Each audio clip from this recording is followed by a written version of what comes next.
Welcome back on Kinus Mawina Talks. Tamu saya kali ini luar biasa ya. Setelah tamu saya pria, sekarang wanita. Beliau ini adalah seorang legenda ya untuk musik folk Indonesia dari vokal duo Ari Reda. Ya, ini dia Reda Gaudiam. Halo Tante Reda, apa kabar? Halo, kabar baik Kenu. Terima kasih, thank you for having me. Kena dengar Tante Reda ini biarpun lagi ada pandemi, lagi ada COVID kayak gini, tetap sibuk ya. Kemarin ada tampil di TVRI, lalu ada konser dari dapur. Kemudian juga ini katanya interview saya acara Tante yang kedua dari 4 kali hari ini ya. Ada 4 agenda hari ini ya. Iya, hari sibuk ini banget 4. Ya Tante ya. Tapi waktunya banyak ya. Kan waktunya banyak dipakai aja. Ya. Gimana ya? Boleh nggak sih kalau kita mundur ya? Kita flashback ke masa muda Tante. Dari mana sih Tante sebenarnya kepikiran untuk menjadi seorang musisi? Siapa yang paling berpengaruh gitu dalam keputusan Tante sampai mencapai kesuksesan ini?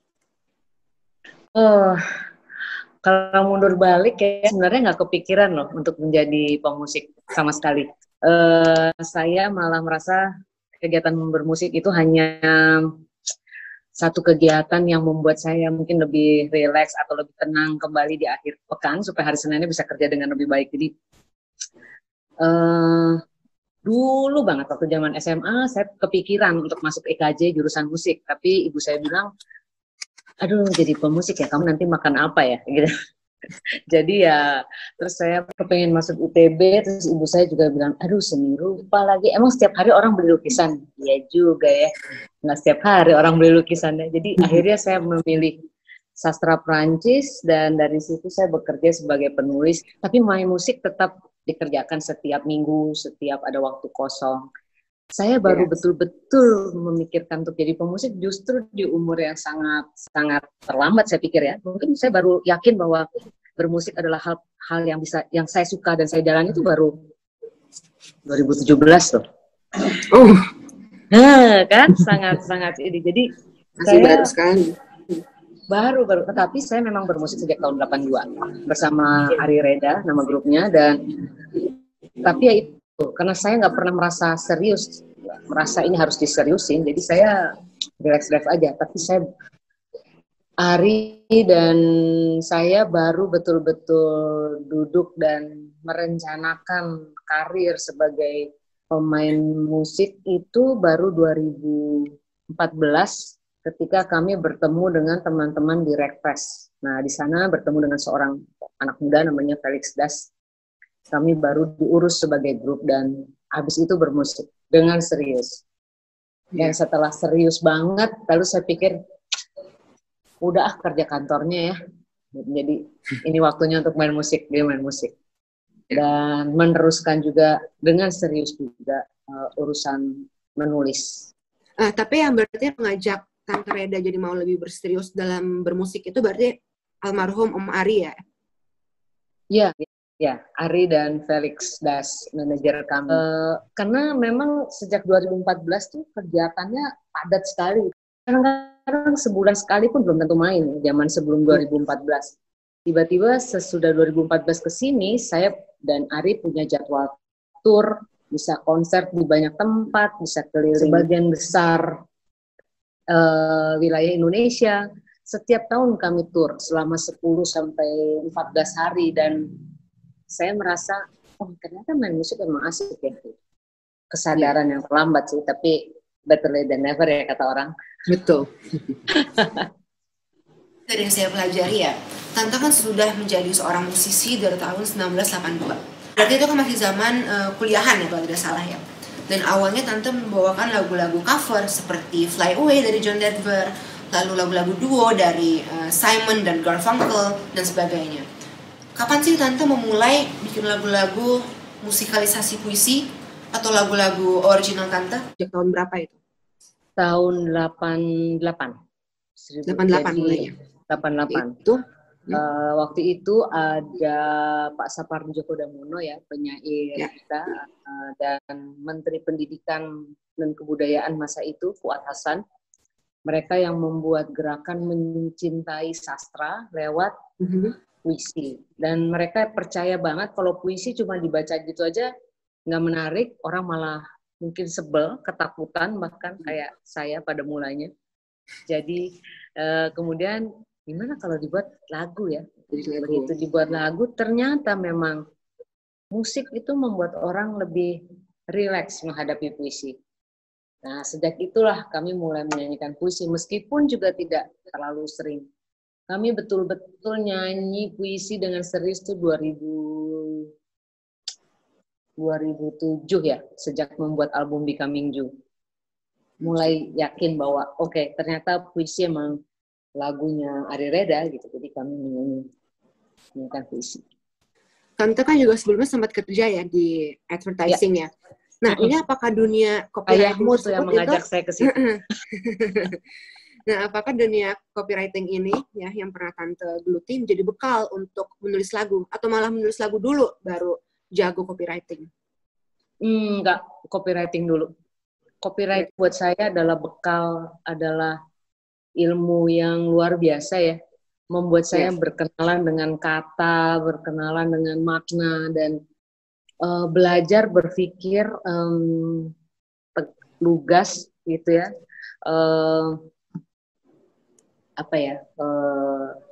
Langsung, tapi juga nggak muter-muter, bahwa setiap kata tuh punya makna yang penting dan bisa dan dapat aja tuh berbeda gitu. Jadi itu sangat membantu saya dalam menulis kreatif jadinya ya, baik itu fiksi maupun membuat lirik lagu. Bahkan kemudian memahami puisi-puisi orang pun saya rasa saya dapat itu dari copywriting.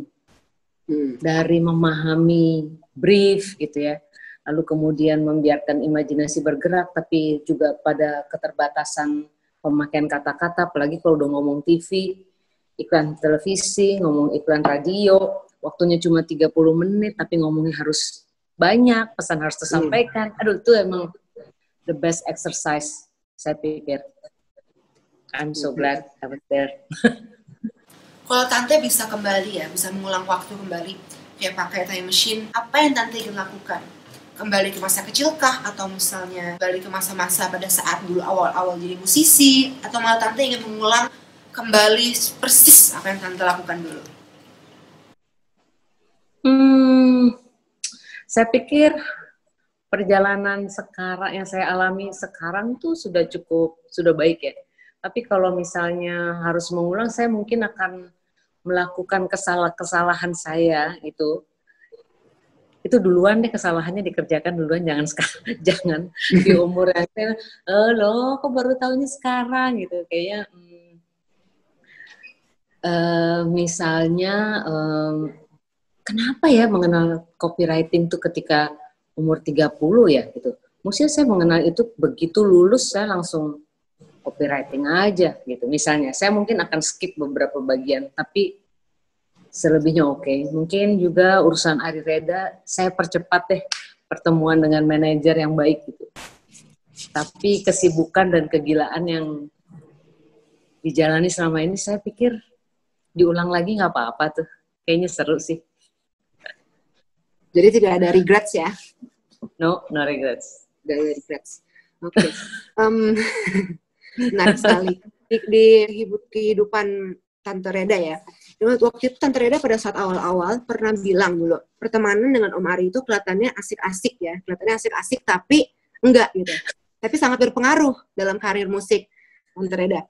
Bahkan saya pernah dengar Tante Reda pernah bilang kalau misalkan hubungan kerja dengan Om Ari ini yaitu sumbu pendek ya. Bahkan justru terjadi banyak ke-awkward-an. Nah, ini gimana maksudnya Tante? Artinya apa sih ini? Ke-awkward-an apa maksudnya? Awkward itu karena gini. Jadi saya dan Ari kami bertemu karena dipertemukan oleh Pepeng Subardi Jari-Jari. Jadi kami nggak melalui pertemanan. Jadi ini kenalan ini terus udah nyanyi ya, besok nyanyi gitu.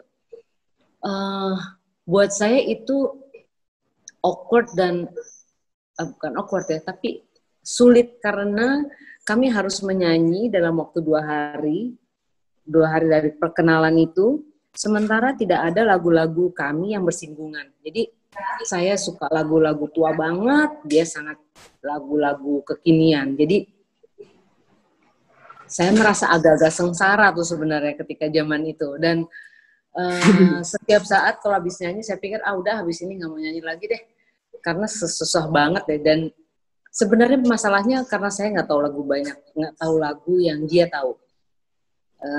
Dan itu PR. Dan kalau dia udah menyebut satu judul tuh saya stres banget, ini nyari lagunya di mana. Dan zaman dulu kan nggak ada internet, belum ada Google. Sebel banget.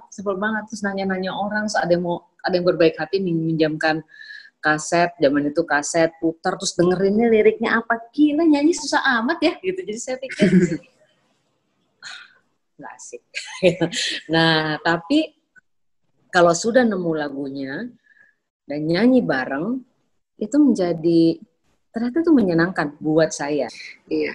Jadi ternyata peran dari seorang sahabat atau partner itu sangat membantu dalam kita untuk mencapai karir ya. Dan ini saya ingin sampaikan juga ke teman-teman bahwa untuk mencapai cita-cita bukan hanya dari orang tua, tapi teman juga bisa membantu kita untuk mencapai karir. Itu pengalaman yang menyenangkan. Saya suka dengan perpaduan suara kami, saya suka dengan permainan gitarnya Ari, dan itu membuat saya ketika diajak main lagi, iya aja. Tetapi memang kalau bukan Ari yang mengajari saya main musik gitu ya, kali saya juga nggak akan, dan dia bertahan sebagai partner saya gitu, mungkin saya juga nggak akan bermusik terus gitu. Itu aja. Dan awkward memang karena kami hanya ngobrol kalau mau main, tampil. Ada main ini, oke, yuk ada main, yuk mau tampil gitu ya, oke. Lagunya apa? Ini, oke, latihan gini, oke. Terus udah nanti ketemu di berapa jam sebelum main, terus udah duduk, ngobrol apa nyanyi, udah kelar, yuk pulang gitu. Ya seperti itu gitu. Jadi yang orang pikir mungkin bahkan ada yang mengira kami suami istri gitu. Enggak, orang kerjanya berantem terus kalau udah urusan lagu ya. Jadi ya gitulah. Aneh tapi ya seru-seru gimana gitu loh. Jadi pada akhirnya menjadi dekat juga kan ya?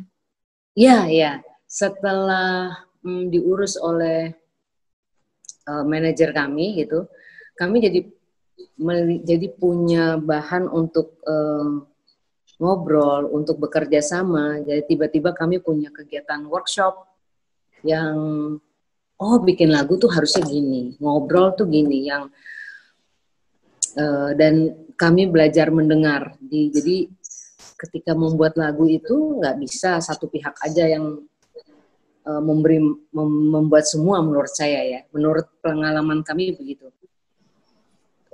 Kadang-kadang lagu yang saya pikir nggak enak karena saya yang bikin gitu, saya pikir ini nggak enak banget nih, biasa banget gitu. Terus ketika dia dengar, enggak, ini kita buat di sini nadanya diginiin, dipanjangin di sini ini.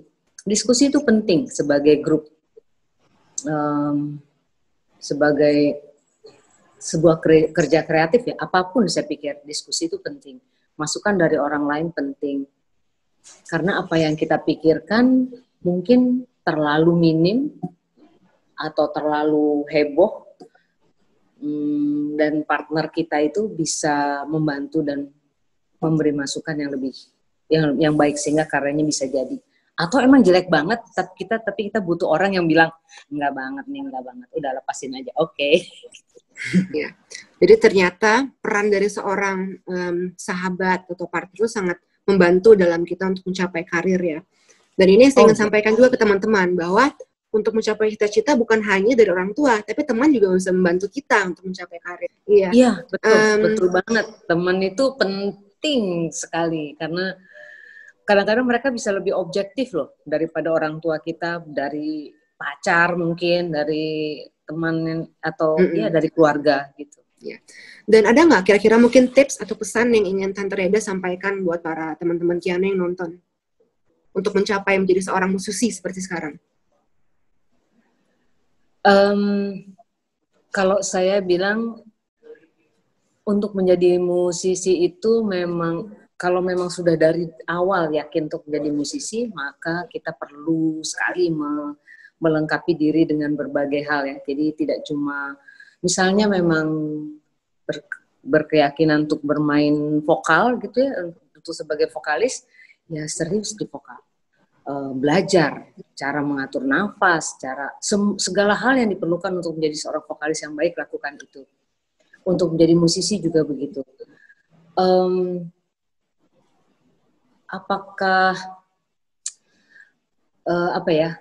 Kadang-kadang orang memberi masukan itu kita harus lihat-lihat juga. Orang-orang ada yang bisa memberi masukan dengan sangat objektif, itu didengarkan. Tapi ada juga orang yang memberi masukan tuh hanya karena nggak senang gitu.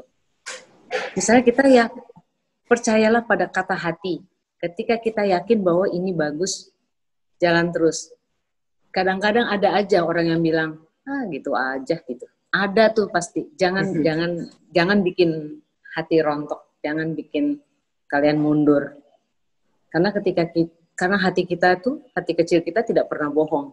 Ketika kita membuat sesuatu yang bagus, dia akan bilang, iya ini bagus. Tenang aja. Listen to your heart.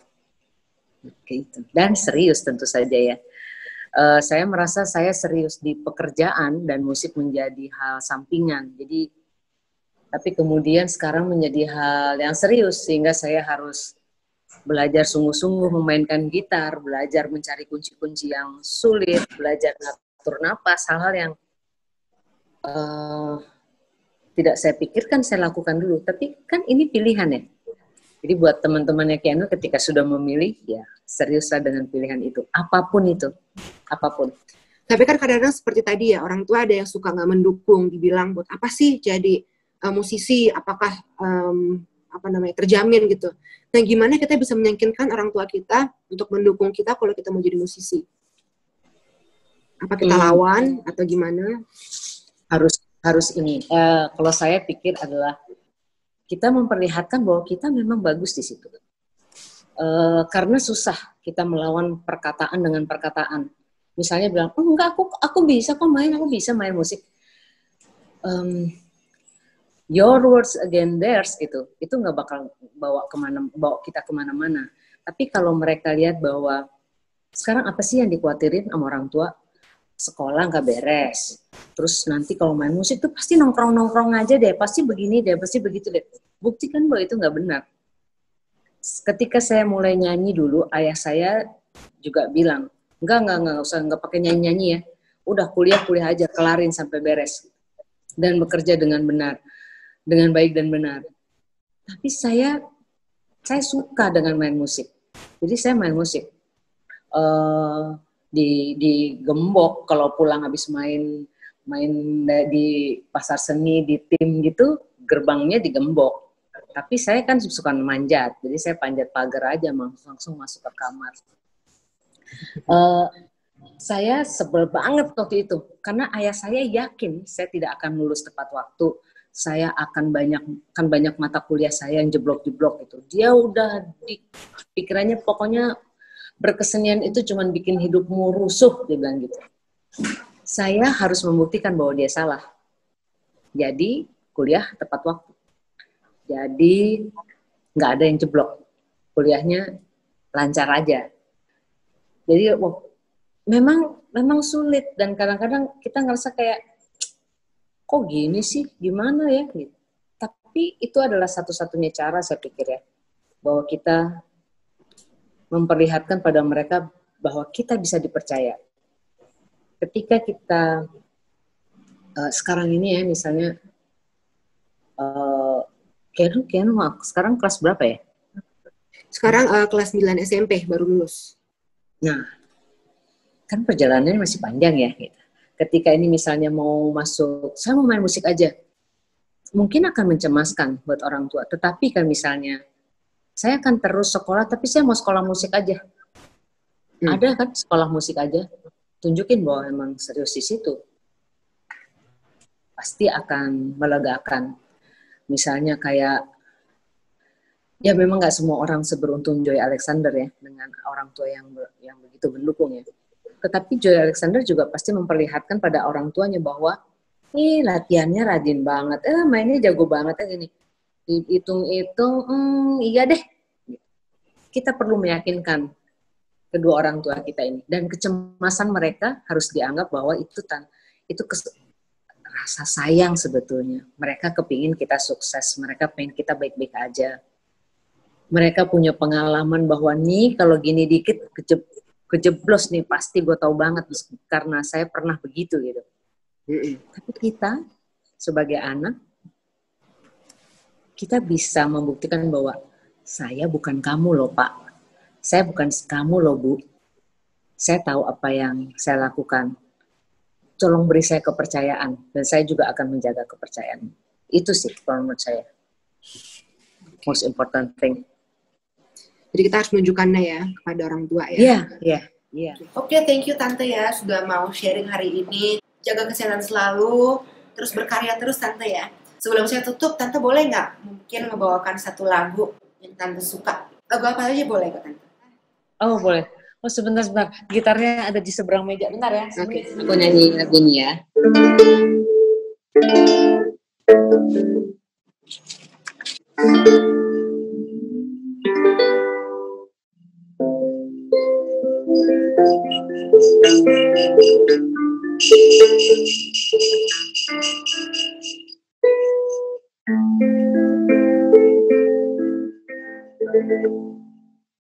Mencintai yang harus menjadi siung, mencintai air harus menjadi licik, mencintai gunung harus menjadi terjal, mencintai api harus menjadi jiran, mencintai cakrawala harus menebas jarak, mencintaimu harus menjelma aku.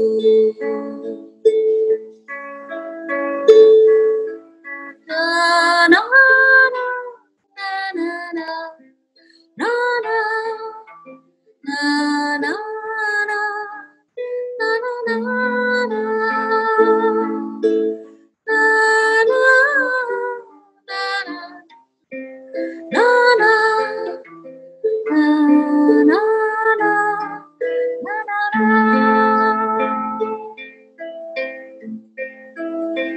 mencintai angin harus menjadi siung, mencintai air harus menjadi licik, mencintai gunung harus menjadi terjal, mencintai api harus menjadi jilat, mencintai cakrawala harus menebas jarak, mencintaimu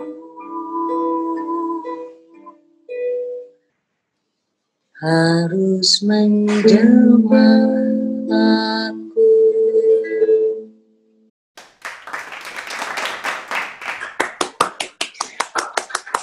Sampai merinding loh Tante loh dengarnya. Goosebumps. Oh. Makasih ya Tante ya hari Terima ini ya kasih, sudah sharing dan sudah mau berbagi talenta Tante. Sehat terus Tante ya. You too. Salam buat Dadah. semua di rumah. Salam buat keluarga juga ya. Dadah. Sekian sudah episode kita hari ini. Semoga disampaikan oleh beliau dapat menjadi motivasi dan insight-insight baru buat teman-teman yang mau menjadi musisi. Berikutnya saya juga akan kedatangan tamu lagi pada minggu depan yang tidak kalah menariknya.